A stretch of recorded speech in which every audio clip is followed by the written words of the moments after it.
जाने कौन कमी रहे ख्वाब नजर में टिकल ना, बिना तड़पले रोले टुभले एको पल कबो बीतल ना।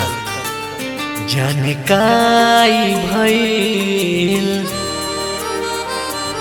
दूर के हो गईल, हाँ जाने काई भइल दूर के हो गई। रात दिन है याद करके तड़पेला दिल, सोचता नि कबो तोहरा के सोच लिहती जिंदगी के अपना कहानी में। सोचता नि कबो तोहरा के सोच लिहती जिंदगी के अपना कहानी में।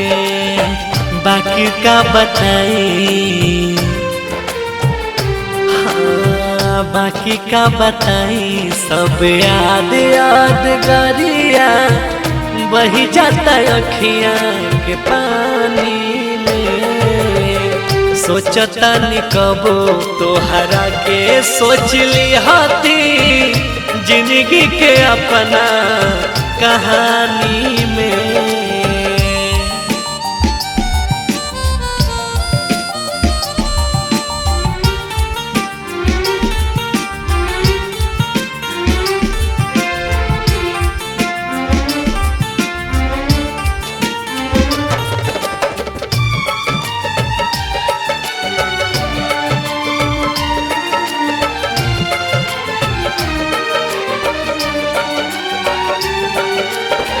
चिट्ठिया सनेस कवनो दिहलू न जान, तू चल गइलू कवना दूर देश।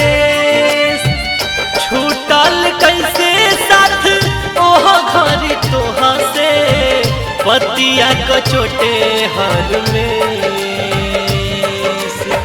एक तो दिल के आस जे रहलू, देखते देखते खो गइलू।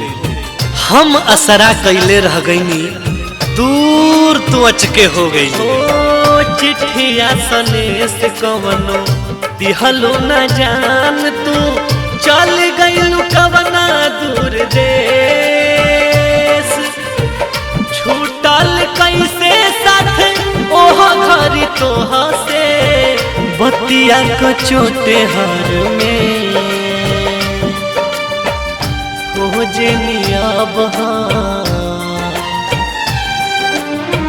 खोजनी अब हम रात दिन ताह के, एक एक बचला निशानी में।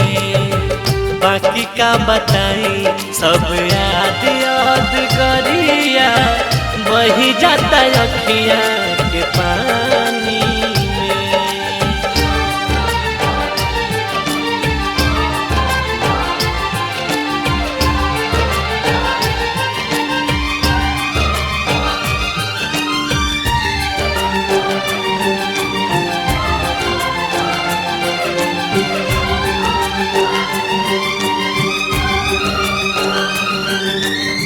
प्राण के कविता रहो, धड़कन के गीत हो, रच रच विधाना मिटाई।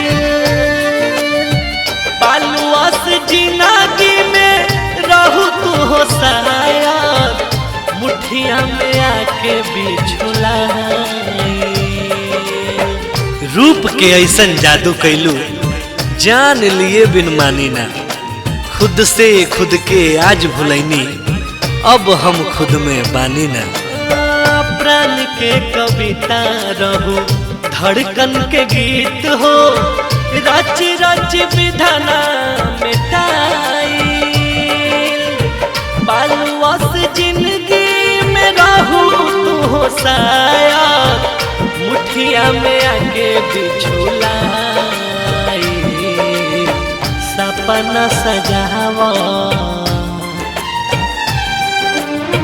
सपना सजावल संगे दुनिया बसावल, भइल नहीं पूरा जिंदगानी में। सोचता निकबो तोहरा के सोच ली हाथी जिंदगी के अपना कहानी